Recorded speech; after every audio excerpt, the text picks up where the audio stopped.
Vamos então a um resumo dessa operação política suprapartidária montada para proteger o ministro da Defesa, José Múcio, da fritura que sofreu por parte de setores do PT, descontentes com a maneira como ele negociou com os militares o desmonte dos acampamentos na frente dos quartéis. Reportagem de Caroline Rosito, a gente volta para a análise. Nesta quarta-feira, 4 ex-ministros da Defesa participaram de um encontro virtual com o senador Jacques Wagner, que também já ocupou o posto, para defender a permanência de Múcio no cargo. O grupo, composto por Nelson Jobim, Aldo Rebelo, Raul Jungmann e Fernando Azevedo, expôs ressalvas com a pressão que o PT exerce sobre Múcio.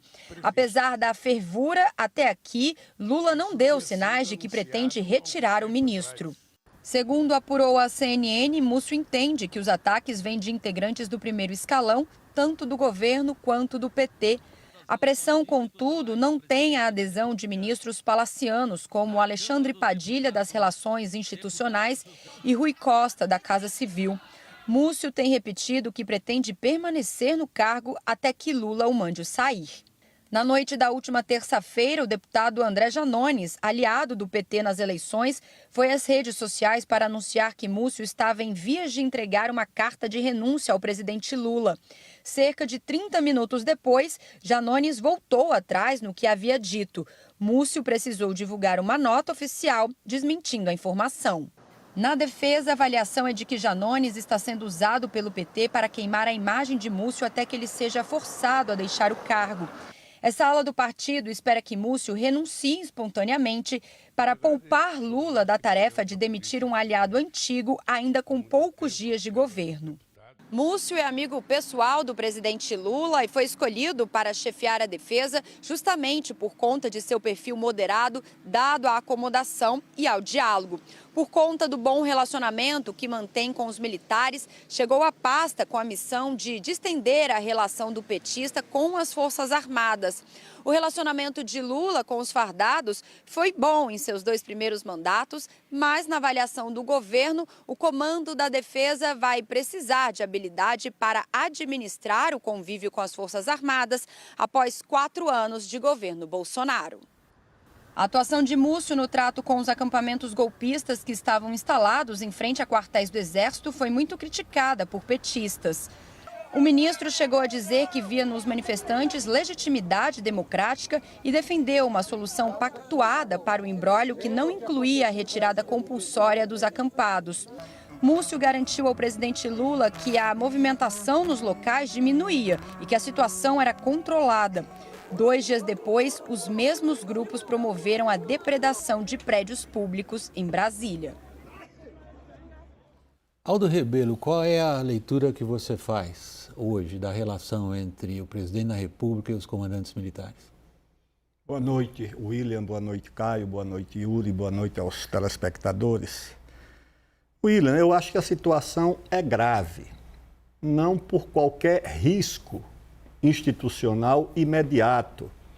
As Forças Armadas não oferecem esse risco, nem estariam dispostas a participar de qualquer iniciativa que pusesse em risco a normalidade da Constituição. Então, por que você diz que é grave? Por quê? Porque há uma quebra de confiança e uma insegurança entre 2 instituições chaves do poder nacional. Esqueça o presidente da República, esqueça quem comanda as Forças Armadas. Trate dessas 2 instituições, a Presidência da República e as Forças Armadas.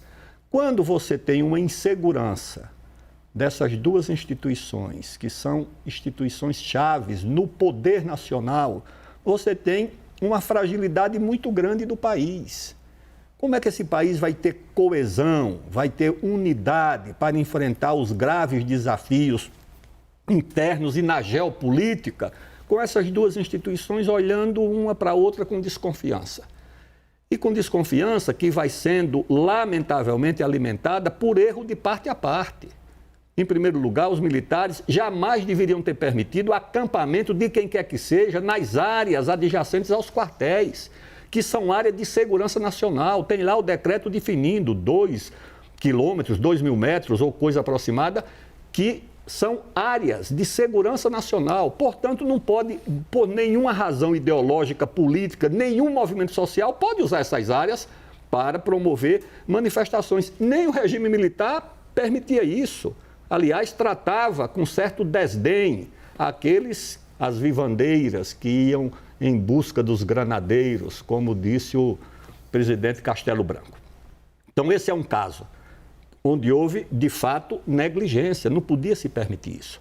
E o outro caso mais recente, ora, a liturgia da posse da presidência da República e o ritual das Forças Armadas, isso tem 200 anos. Aí proibiram a salva de 21 tiros. Você está falando da posse do presidente Lula no seu terceiro mandato. Não houve os 21 tiros, mas por quê? É tradição. Você não quebra uma tradição dessa? Essas instituições, Forças Armadas, vivem de tradição, de memória. A memória pesa sobre a instituição muito mais do que os seus dirigentes, do que os seus comandantes. As Forças Armadas olham para trás e o que elas veem é desde Guararapes, um Caxias, um Deodoro, um Osório, um Góes Monteiro.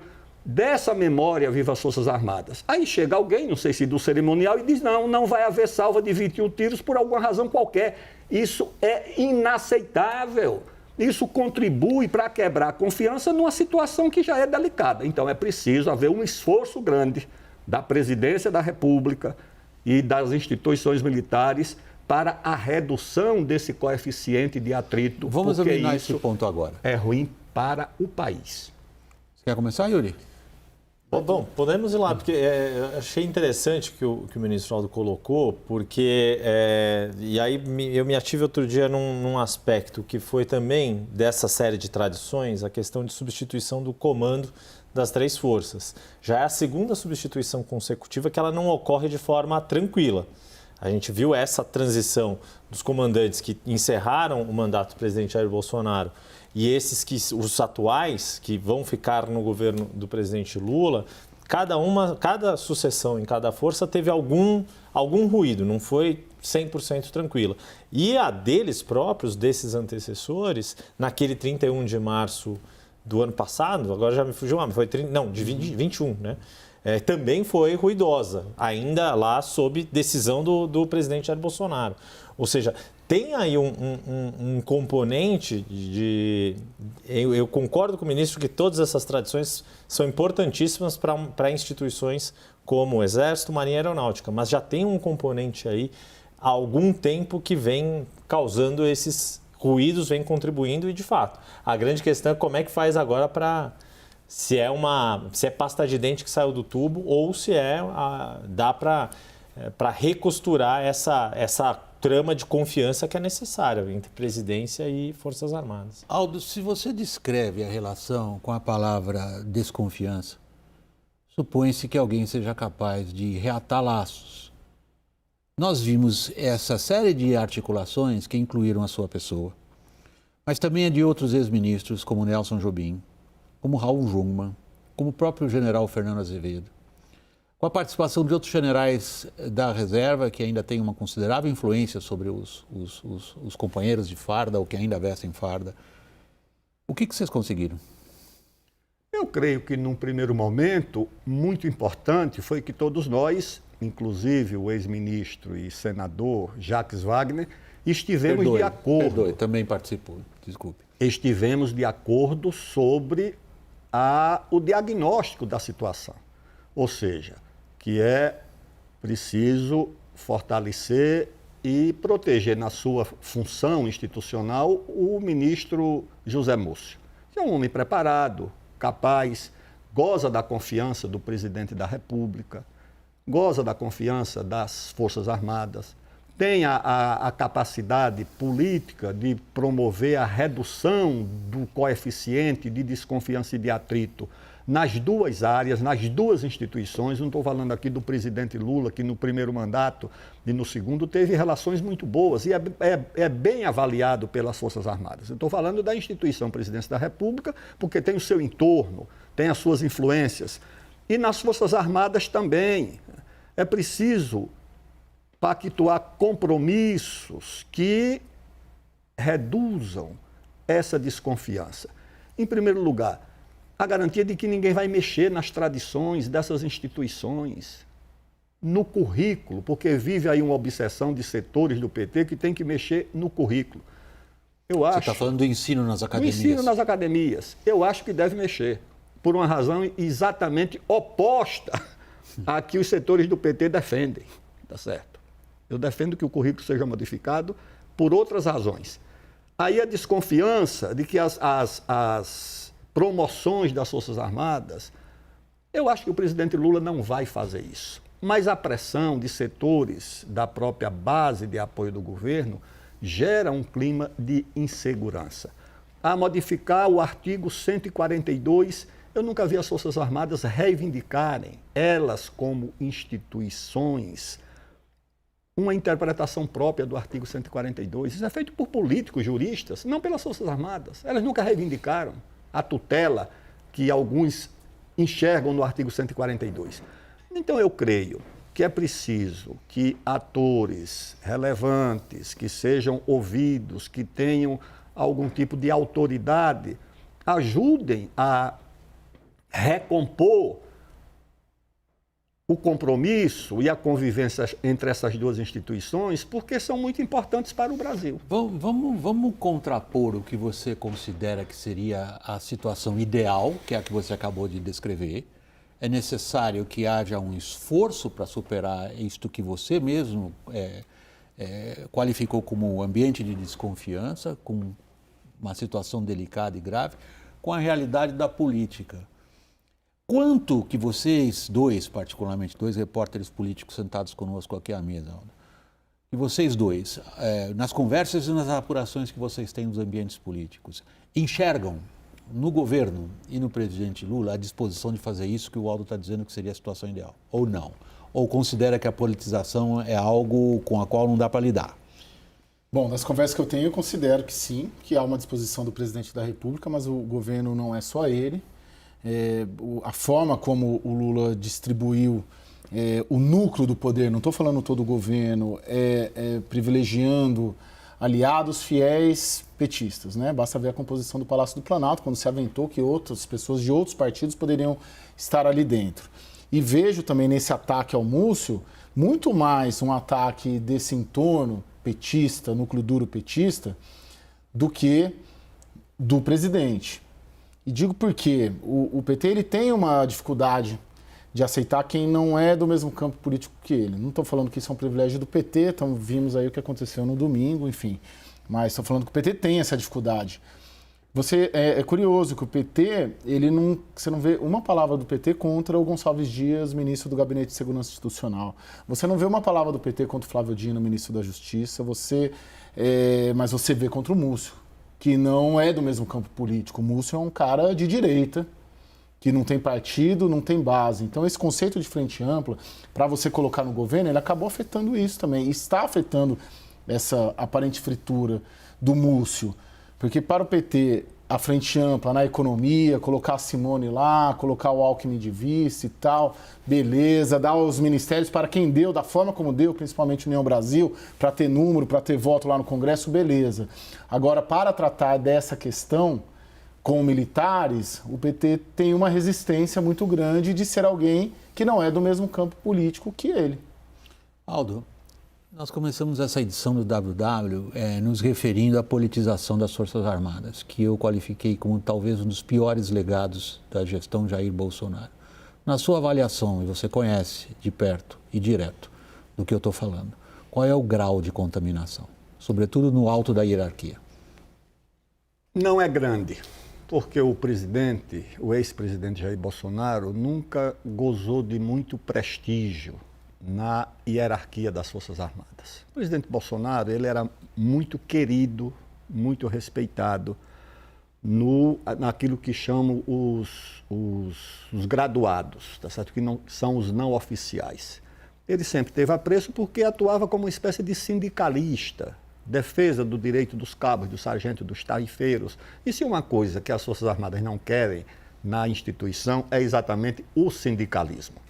A gente viu isso em 64. Exatamente. Isso divide e cria uma confusão. Um comandante do Exército chegou a avisar o presidente da Câmara, na época, o deputado Luiz Eduardo Magalhães, que falou comigo, que se o então deputado Jair Bolsonaro entrasse no quartel, ele iria ser preso. E o Luiz Eduardo, naturalmente, não iria permitir a prisão de um deputado, mas precisava que alguém conversasse com o então deputado, com quem sempre tive uma relação muito próxima e muito cordial. Mas não havia esse prestígio. Quando ele assumiu a presidência da República, ele tentou se aproximar dessa alta hierarquia das Forças Armadas, nomeou lá os seus comandantes, mas o problema é que as Forças Armadas e os generais, brigadeiros e almirantes sempre trabalham com essa dupla subordinação, o duplo comando, o do presidente da República, que é o comandante em chefe, e o da Constituição, a qual ambos estão subordinados. Quando há uma desconfiança de um conflito entre obedecer ao chefe e à Constituição, como foi o caso, por exemplo, daquele comício na porta do QG, que eu olhei e não vi o comandante do Exército, não vi o ministro da Defesa e não vi nenhum militar fardado, eu digo, houve uma orientação de não comparecimento. Aquilo deixou o então presidente Bolsonaro muito indignado e pouco tempo depois veio a destituição dos 3 comandantes sem nenhuma razão visível. Até hoje, se você procurar porque o comandante da Marinha, do Exército, da Aeronáutica foram destituídos pelo presidente Bolsonaro, você não vai achar uma causa, porque podia ter havido uma insubordinação, uma falha grave na gestão dos seus respectivos comandos e demitido um ministro muito competente, que eu conheço, porque foi o meu presidente da Autoridade Pública Olímpica no Rio de Janeiro, na preparação das Olimpíadas, quando eu era ministro do Esporte, era um homem muito competente, foi demitido do Ministério da Defesa. Eu acho que ali, esse erro do presidente Bolsonaro também serviu como um freio dessa politização, porque as pessoas, as instituições, a hierarquia percebeu que ele queria ir além do uso institucional. As Forças Armadas fazem qualquer serviço. Era o uso político, que eu acho que não progrediu muito. Tem influência? Tem. Mas acho que se for conduzida com habilidade a reconstrução dessa relação entre essas duas instituições, é possível. Tem um condicional importante que você colocou no final da sua afirmação. Se for conduzida com habilidade. Está sendo conduzida com habilidade, Yuri? Essa é a questão e eu acho que ainda é cedo para avaliar. E acho que tem um ponto, já que o Aldo colocou essa questão dos quartéis, né, de ter se permitido os acampamentos. Em áreas de segurança nacional. Em áreas de segurança nacional, quer dizer, é um ato incorreto. Não sei se pode se caracterizar como indisciplina, mas é algo inadequado. Como é que se faz para punir isso? Porque também um princípio de hierarquia é punição. A hierarquia só existe se você sabe que a punição se aplica. Se deixa de se aplicar punição quando há algo incorreto, você perde a verticalidade da hierarquia. E isso vale, ouvindo algumas pessoas hoje, principalmente em relação ao episódio da invasão do Palácio do Planalto e da conduta que está vindo aos poucos ao público, aos vídeos que vieram hoje, toda aquela história de como se comportou a polícia, como se comportou a guarda do Palácio, enfim. Talvez esse também seja um caminho para aquele acordo que o senhor falou, talvez seja esse o caminho que possa dirimir as coisas. Eu tenho uma dúvida grande da correlação direta dos atos criminosos, golpistas de domingo com o acampamento em si. O acampamento de Brasília, até onde eu sei, tinha 300 pessoas. O maior é de Cuiabá. E não dá para necessariamente conectar as pessoas que foram para Brasília com os acampamentos dos outros exatamente, lugares. Tinha 5 mil na Esplanada. A rigor, a relação que quem está tentando destituir o Múcio faz é que o acampamento influiu nos atos. E não. Hoje tem um mapa em alguns dos jornais mostrando as placas dos ônibus. Sim. E mostrando que a maioria é do interior de São Paulo, a mais de 1.000 quilômetros da esplanada dos ministérios. E a forma, se a gente for considerar uma taxa de sucesso, né, tratar de número, dia 19 de dezembro tinha 43 mil acampados no país inteiro. No dia 3 de janeiro tinha 5 mil. Uhum. Ou seja, a estratégia do Múcio vinha dando certo. Não é? Assim, se você pegar considerando os números. Só que grande parte do PT está atribuindo a retirada dos acampamentos, fazendo essa ligação. Quando isso, o acampamento estava lá na posse. Foi feito um esquema de segurança, que foi considerado um sucesso pelo atual governo. Então é difícil fazer essa correlação. A meu ver, a fritura do Múcio se deve porque ele é um cara de direita. Essa é a minha visão. Eu acho que faz bastante sentido. Mais do que... E você mais do que poupa. pelos fatos em si. E há não há crítica da esquerda... O Múcio é de direita? Não. Por qual critério? O Múcio... Olha... Não, a trajetória de filiação, né, Aldo? Talvez. Tudo isso aqui no Brasil você Não, sabe. sim, mas foi presidente do PFL. Deixa eu só te dizer duas coisas. Houve um momento difícil do governo do presidente Lula, onde, se a oposição vencesse a eleição, haveria abertura de um processo de impeachment. Eu fui candidato da base do governo contra o meu conterrâneo e grande deputado José Tomás Nonô, que era do PFL. A eleição terminou empatada no primeiro turno. No segundo turno, era por um triz. Quem foi uma figura-chave na vitória do governo, do qual eu era o candidato, foi o Zé Múcio, que era líder do PTB. Não, líder do PTB não, atuava no PTB o líder Roberto Jefferson.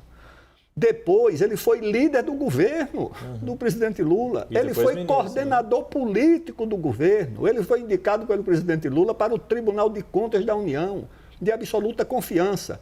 Então, se ele pode ser enquadrado num perfil, vamos dizer assim, conservador, mas é um conservador da absoluta confiança do presidente Lula, como foram outros, como foi o Furlan, ministro da Indústria e Comércio, como foi Roberto Rodrigues. É que eu não sei se esse pensamento, se essa percepção da política e do Brasil, da heterogeneidade do Brasil, continua valendo na cabeça do presidente e do atual governo. Mas qual a bronca você acha do PT? Era a pergunta que eu ia fazer. Qual que é a bronca do PT com o Múcio? Uma coisa é o que o Lula sabe e outra coisa é o PT. Você está derrubando o argumento do Caio. Você está dizendo, Caio, o seu argumento de que ele está sendo fritado por ser de direita não cabe porque a gente nem consegue saber quem é de direita no Brasil. Então, por que está sendo fritado? Não é o Zé Múcio que está sendo fritado. É o ministro da Defesa que não agiu em relação às Forças Armadas de acordo com a expectativa desse setor do PT. Mas não dá para... Qualquer um que estivesse lá e que não tivesse, eu vou tirar o acampamento hoje, eu vou, como diria o Figueiredo, prender e arrebentar, era isso que ele dizia. Qualquer um que não tivesse esse perfil de confronto ou de conflito com as Forças Armadas, não seria muito aceito por esse setor. Estou dizendo por esse setor porque há setores no PT que compreendem que essa relação com as Forças Armadas como instituição devem ser conduzidas no sentido da unidade do país, da recuperação da confiança entre as instituições nacionais. Agora, o Zé Múcio, ele foi colhido por uma traição dos acontecimentos. Tá certo? Que é a ligação desses acampamentos que ele não criou, que ele já encontrou por lá, que estavam se esvaziando com essa violência inédita do domingo em Brasília. Aí as pessoas que querem uma atitude mais dura em relação às Forças Armadas uniram os acampamentos com a violação das instituições do Congresso, a quebradeira, tudo isso com os acampamentos, e aí diz o Zé Múcio não tirou os acampamentos. Aldo, se você olhar para o que foi feito ou não foi feito no domingo, a gente percebe que esse grau de desconfiança levou, por exemplo, à desarticulação do GSI, que é uma instância que existe para proteger, em boa medida, a figura do chefe de governo de Estado e onde ele trabalha, que é o Palácio do Planalto. Essa desconfiança resultou na retirada de um aparato, com o aparato do GSI, e nada se colocou no lugar, o que configura um erro primário do ponto de vista de quem lida com fatores básicos, que é conter a violência, garantir a capacidade do chefe de governo de estar ali fisicamente, de estar ali e trabalhar. Em que medida essa desconfiança foi gerada pela maneira como o presidente da República enxerga as Forças Armadas? Aí você tem que, é isso mesmo, separar o presidente da presidência, porque a presidência é muito maior do que o presidente. Aliás, o GSI também é a presidência. O Gabinete de Segurança Institucional, a Casa Civil, são os ministérios da Casa, do Palácio.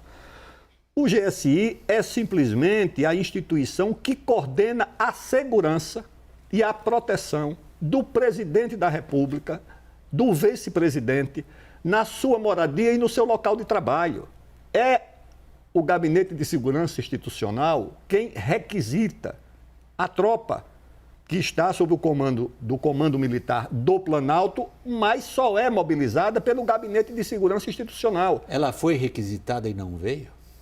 Isso eu não sei, tá certo? Eu não sei porque havia, segundo consta, uma transição. O novo GSI ainda não tinha assumido, estava numa fase de transição. Mas o que eu estou dizendo é que só a notícia de que atribuições de segurança do presidente da República vão ser retirados, que era a antiga Casa Militar, a Casa Militar que salvou o mandato do Geisel. Do Geisel, claro. Foi a Casa Claro, Militar que segurou o Geisel contra o Frota, que era o comandante do Exército. Cujo chefe de gabinete era Augusto Heleno.